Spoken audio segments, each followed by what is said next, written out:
Welcome to my home, Mary. Let me show you around.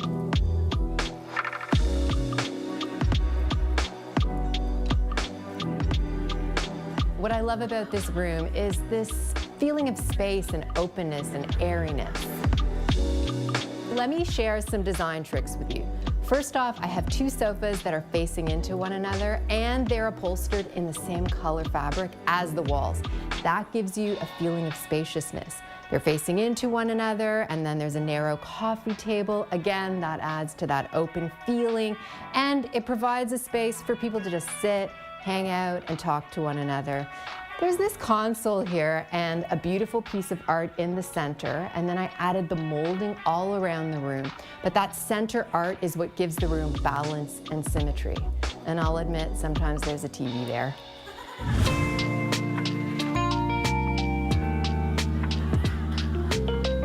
Directly across from the living room is the dining room, and I wanted to have some fun, so I painted it in this beautiful rose color. It's a floral color. It's actually called Bloom. And you'll notice that throughout the space, there's a lot of florally pink tones in the cushions and in the art, so it just felt natural to have a pink dining room.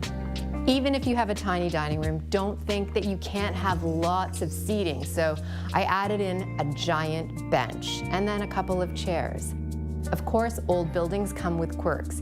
And in this case, this building has radiators. So we covered the radiator with a beautiful cover that's got a bit of caning that mirrors the chairs, and it doubles as a console. You can't go wrong with color from nature. You just can't. And you wouldn't think that all these colors would work together, but they're all very leafy and floral inspired. They're wood tones that are rosewood tones, and it all just works together beautifully. Let's move on to the bedroom.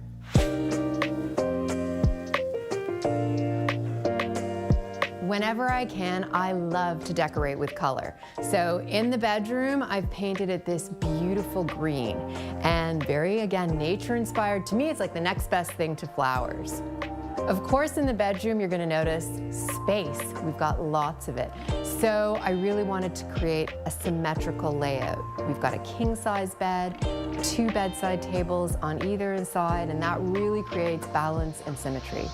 You don't have to do identical ones, but you want your lamps to at least be at the same height. And here's another little trick. If you've got two lamps that aren't at the same height, stack a couple of books and make them even.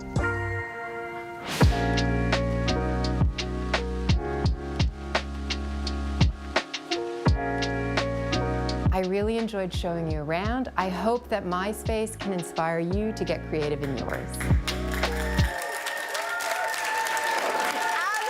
beautiful. Everyone, please welcome Samantha Pynn. That was beautiful. So serene and stunning. Oh my gosh, thank you for taking us on a tour. Oh my goodness, thanks for having me. Yes. Okay, now we are here to talk about color. When it comes to color, bold color is back, which I am thrilled about personally. Let's talk about the wall. Let's start there. Okay, yeah. Bold color is huge right now. All color is huge. We're getting really deeply expressive and personal with our color. So here we have a color called Muse. So this is a color of the year.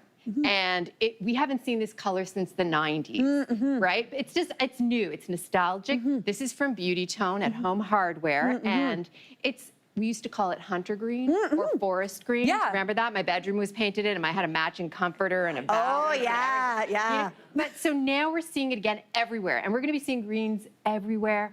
We're also gonna be seeing terracotta. This is beautiful. This is a little bit lighter than the terracotta of like the 70s, right? Like it's a bit brighter. It's called dusted terracotta. Also a big 2026 color trend.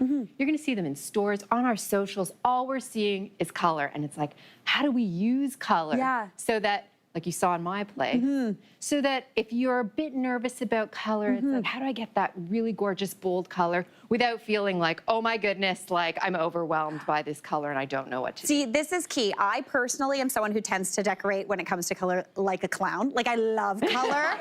Every wall in my house is like boom, boom, boom, because I love it. But for people who are maybe a little more nervous of it than I am, you've got some great kind of tips here. I love it. I have a friend who calls it circus carnival circus, that's me. And if you're that person, then great. But if you're someone who's like, when you paint, you can do what I did in my bedroom. So you can paint the top 1/3 in a neutral color, and that moves around the rest of your house, and the lower 2/3 in one of those really great trend colors. Yeah, beautiful. Right? I love or that. a color that speaks to you and that you love.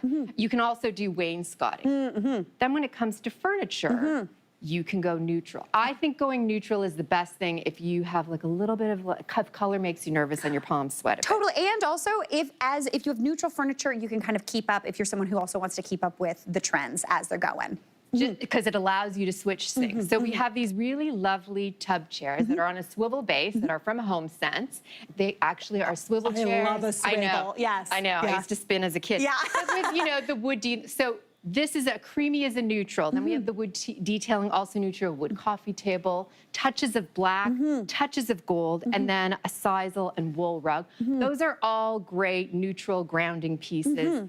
And you can play around, and it allows you to then play with color and colorful cushions. And I thought it would be fun if we played a little bit. I am thrilled. Okay, so we're starting here kind of with that neutral base with what we've got going on here. Yeah. But we have tonal cushions. So these pillows are all from Tonic Living, which is like pillow heaven. Oh, I love a pillow. So, right? Yeah, much to the chagrin of my husband, so many pillows.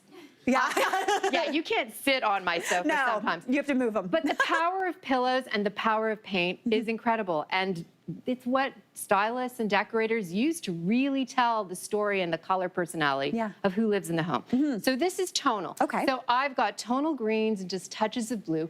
On your side, terracotta, dusted terracotta, and then you've got the nutmeg and soft pink. So that's all tonal monochromatic, right? Beautiful. So then if you switch up, so you take yours off. Oh, she's cute. I like Right? this. Yeah. Oh, I'm a Okay. designer. I got it. I did it. Yeah. You're amazing. Thank you so much. Yeah. So this is analogous color, and we're talking about really nostalgic colors, right? And so we're talking about the color wheel. Yes. And so here you have paprika and nutmeg and camel, which are just fancy words for like red, orange, and yellow, right? Yeah. So these are colors that are side by side on the color wheel. They're called analogous. Oh. I have blue, Yes. right? Yeah. So green and blue, this beautiful deep green. So we have a beautiful lakeside green on this cushion, right? And so that's how you do it. You got to go to the color wheel and be like, oh, if I want soothing tones, I'm going with analogous color. Oh, here we go. I see that. So it's got the green and blues next to it, and same with that kind of terracotta orange. We've got the gold and the kind of reds. I could go yellow with this deep green, and it would be beautiful. And as long you're there, you've got the yellows, the reds, and yeah. So just keep it, either keep it tonal. Yep. And then, or keep it analogous. But then, if you want to go a little crazy, can we toss pillows? 1000%. Let's do this thing. All right. Okay, this is where we get sportsy. Okay, 1, 2, 3. Okay. I failed, Jim. That was good. Okay, here you go. So we just kind of swapped, right? And this is complementary color, which is opposite colors on the color Which wheel. I feel like is the one that I remember learning the most in art class as a kid. Yeah. And those are the colors that I know you love. Yeah. Like you are complementary color, right? And so when you've got terracotta, then if you've got a beautiful green, you could also do a blue because orange and blue are opposite one another on the color wheel. That gives you a more vibrant, energetic space. That's what you're all about. I love that. And that's the same thing. So we've got kind of those two opposite or complementary colors on the wall. Right. We're seeing them now kind of in situ with these pillows. And I've got the cognac and the green. Oh my gosh, Samantha, this is beautiful. Yeah. Can I tell you one other thing? Let's do it. What is it? So here's the thing, is when you're working with strong color, the key is repetition. So repetition of color in your art, repetition of color in texture, in style and vibe, you won't go wrong. Oh, I love that. Thank you so much for giving us the confidence to get some color in our lives. Samantha, thanks so much. Hey, Mary here. What did you think? Drop your comments below and don't forget to like and subscribe for more of the good stuff.